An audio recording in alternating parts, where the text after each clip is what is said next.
Meanwhile, this is a standalone sermon rather than a series, but on a really wonderful text, I think. The Gospel of John, as you know, or you may not know, the Gospel of John is different from Matthew, Mark, and Luke.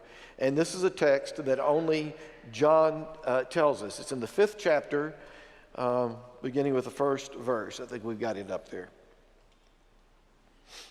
After this, there was a festival of the Jews, and Jesus went up to Jerusalem. Now in Jerusalem, by the sheep gate, there is a pool called in Hebrew Bethzatha. A lot of times we say what do we say? Bethsaida. Or Bethesda, whatever. Thank you. This is why we have a lot of preachers on staff. I need a lot of help. And it has 5 porticos. In these lay many invalids, blind, lame, and paralyzed. One man was there who had been ill for 38 years. Get that number, 38 years.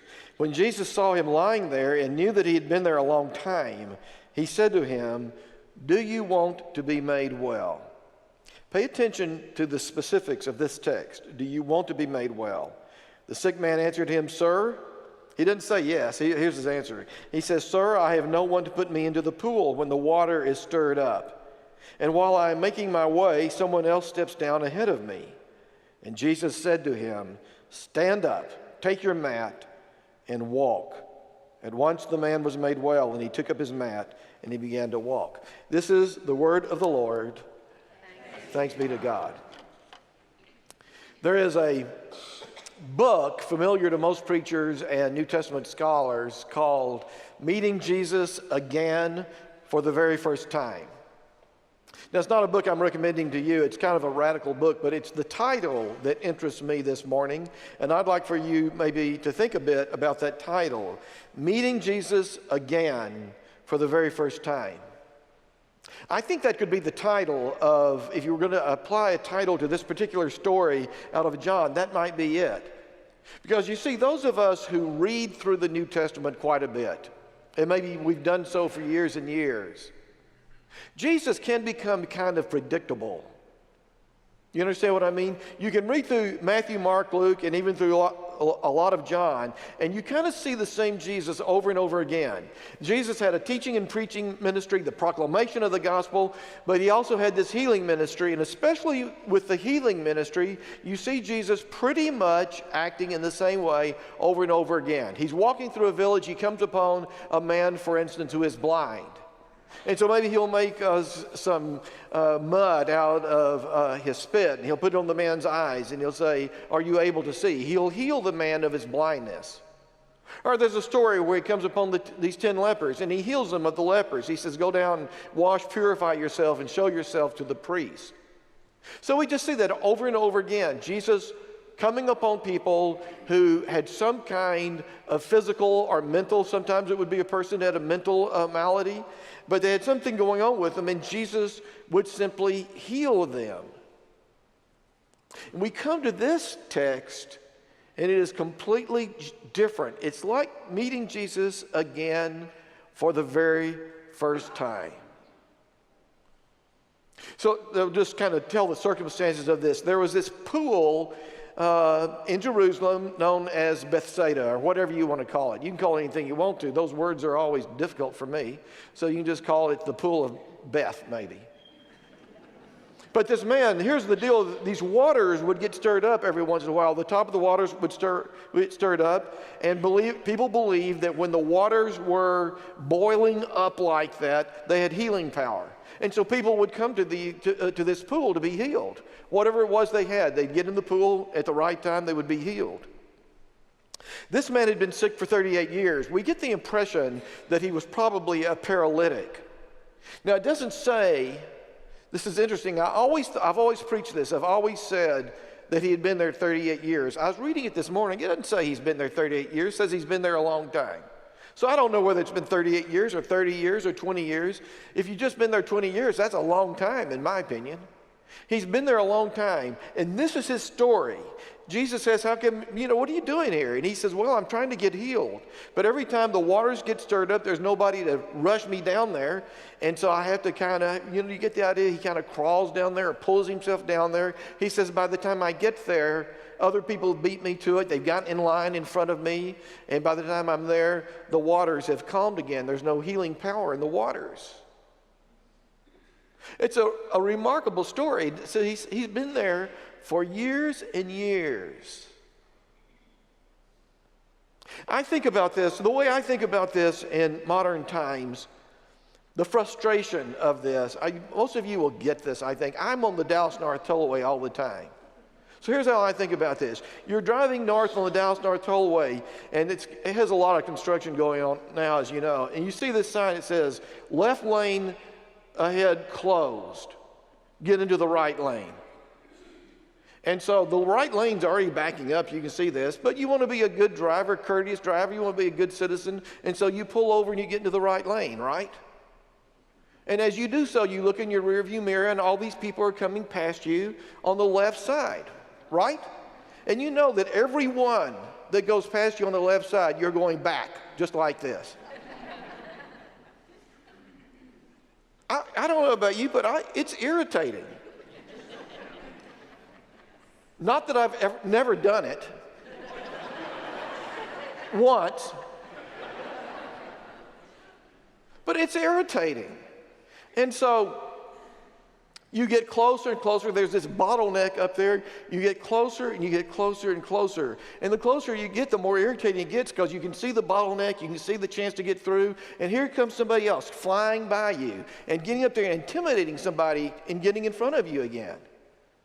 And this is as close to road rage as I ever come. Because I'll be sitting there, I'll see this guy come out and say, don't let him in, don't let him in, don't let him in. Somebody always gets intimidated, they let him in. But you understand, theoretically under those circumstances, you could get stuck and be there forever. You could never even make it up to the bottleneck, theoretically.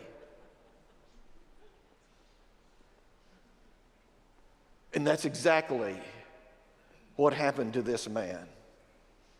Whether he'd been there 5 years, 10 years, 38 years, it doesn't make any difference. He was stuck. He wasn't ever going to make it into the pool in time to capture the healing powers of those waters which were boiling up, being stirred up. He was stuck. It's a terrible thing to be stuck in life, isn't it? It's a terrible thing to be stuck in life. And yet it happens all the time. To you, it's happened to me. You get stuck in a job that you just despise. Maybe you get stuck in a marriage or a relationship that's getting more and more painful. Every single day you're just stuck, you don't know what to do. You get stuck with a group of friends. This happens all the time, I think, to our young people. You get stuck with a group of friends. They don't particularly like that group of friends, but they're kind of stuck. It happens all of the time. We get stuck. Let me tell you something.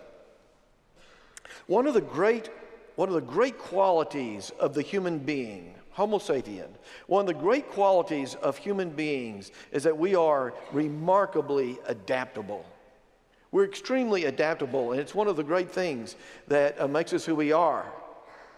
And so, for example, I use this as an example at the early service, and a young woman, middle-aged woman, came out, and she said, I moved in the 11th grade. It was the best thing that happened to me. I said, you find yourself moving, and you've got a student, a daughter who's in the 11th grade, who's a junior, and you move from Dallas to San Antonio or someplace, you just, this is the worst thing that ever happened. It's going to be, and she doesn't want to go. And yet, she goes into a new school, and she adapts, and it becomes the best thing that ever happened to her. It's remarkable how easily we adapt. It's part of this survival instinct of the human being. But there's a dark side to that, because you see, a lot of times we become so adaptable that we find ourselves stuck in life. And we find ourselves victimized by lifelong habits that just don't get us anywhere. And so every time something like this happens, you react in exactly the same way. And so these patterns of behavior, you know exactly what I'm saying if you'll think about it in your own life. We have certain patterns of behavior that are predictable in our lives. We react in the same way. Sometimes they're beneficial to us, but sometimes they are not. And so in the case of this particular man, he tends to be more of a passive personality, and he finds himself stuck there for years and years and years. Now listen, you may be a type A personality, and you're thinking, this doesn't apply to me. That's okay, I've got a sermon for you. It's coming in 2 or 3 weeks. So that's one I'm going to be tuned in.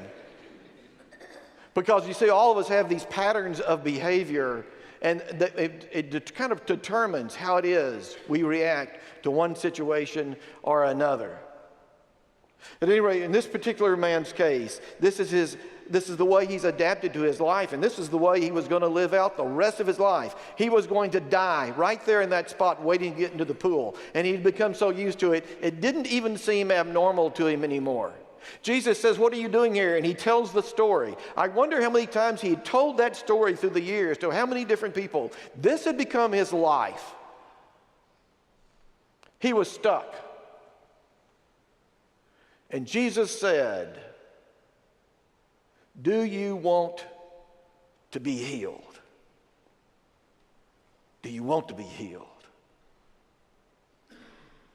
Jesus says, if you want to be healed, then pick up your mat, get down the road, get on with it.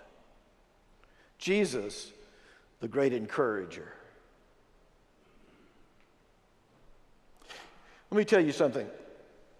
There's this great stereotype about Christianity, really about people of faith, whatever their faith might be. But there's this great stereotype that people of faith, that Christians are weak.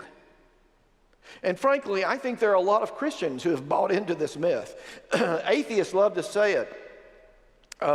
People who are agnostics, people who are critics or skeptics, love to say it about you and me, people of faith, that we are weak. You remember Karl Marx? Karl Marx once famously said that Christianity is the opium of the people. It is the anesthesia of the people. And that is a lie. That is a lie. Jesus doesn't make us weak.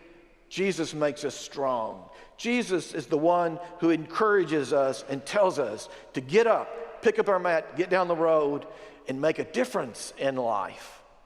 The strongest people I have known in my life have inevitably been people of faith who did extraordinary things under extraordinary circumstances, sometimes extraordinarily difficult and painful circumstances. But people of faith hear Jesus' words and they feel Jesus at their side and they move forward in extraordinarily strong ways. Faith doesn't make us weak. It makes us strong. When you get stuck in life, the words of Jesus can move you forward. I want to tell you, this is a Christ Church story in a way. A woman in our church by the name of Linda Howe. 2 or 3 years ago, we had this program called The Spiritual Child. Let's put that up here, Ben, if we got that slide. The Spiritual Child, we brought Lisa Miller here, best-selling author of The Spiritual Child. She's a PhD at Columbia Teachers College in New York City. She's a psychotherapist, psychologist. She has done this remarkable research that tells us if you want to raise a healthy child, take them to sports, take them to school, get tutoring, give them music lessons, and take them to church. Synagogue, church, it doesn't make any difference, because her research shows that children are born. It's a part of the genetic makeup of children. They are spiritual. And you're neglecting your child. I don't want to say this in a judgmental way, but I absolutely believe it. If you don't take your children, if you don't find some way of nurturing the spirituality of your children, you're missing a part of their most important education. She's extremely in tremendous demand. It cost us some money, but we brought her here to do a program. And a couple of days after she did that program, I received an email from a member of our church named Linda Howe. I didn't know who she was. And she said, I came to this program and I was just so inspired. I've been wondering what I should do with my life. So inspired, I've decided I'm going to go to Columbia Teachers College and I'm going to get a degree under Lisa Miller. And this happens every once in a while. People get fired up. I encouraged her, but honestly, I didn't know who she was. I didn't think very much about it. And then a few months ago, I was talking to her younger sister. I didn't know she was her younger sister. Her younger sister, Valerie, has been our children's director at the Princeton campus. I was talking to Valerie, and she's telling me about her sister, Linda. I said, y'all are sisters? I remember the name. Yeah. She says, she's going to Columbia Teachers College. I said, what? She said, yeah. And so I came back, and we have this database. I brought up Linda Howe in our database. And if you're in that database, it tells where you lived, and it's got, you're pinpointed, it's got the longitude and latitude. Linda Howe lives in Wiley, Texas. I hear people say all the time, we'd love to come to church, but it's just so hard on Sunday mornings. And you look them up, they could walk to church. I understand it's hard, but I'm just going to tell you about somebody who makes a 12-mile round trip every single Sunday with her family. I called her and I said, are you really going to Columbia Teachers College? She said, yeah. I said, well, tell me your story again. And I said, how come you go to the church here? She said, well, we went to a church near where we lived, and it was okay, but then we went to a church that was a few miles from where we lived, and we liked it, but then my husband drives by your church going to work and back, and he said, let's try that church. And we came and we loved it. And we said, this is our church. 12 miles round trip every Sunday. We've got these little bars. It's a little graph that shows how often you come to church. And there's these bars. They just light up all across there. You better sign in on that deal, because when I look you up, you want your bars to light up, right?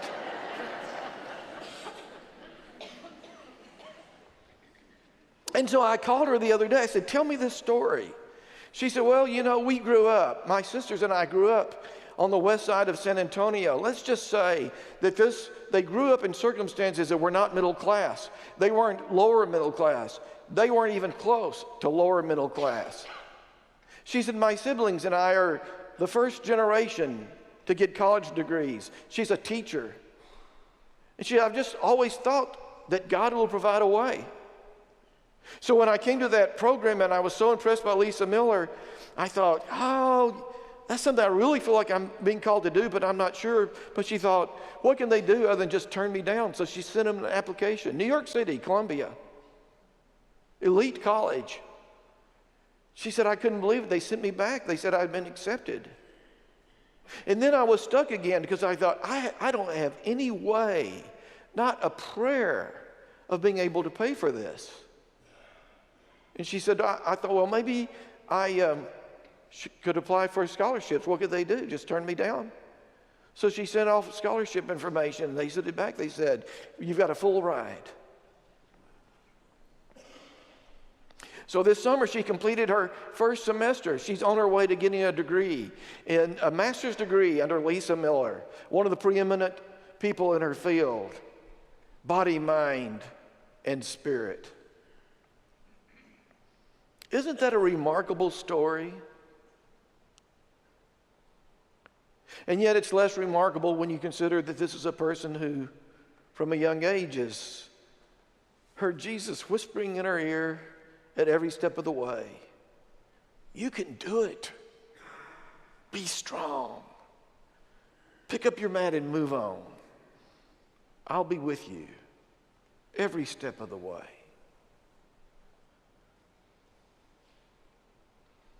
I read this passage and I just wonder what it would be like for you and me if we were to meet Jesus again for the very first time and hear Jesus ask that question, do you want to be healed?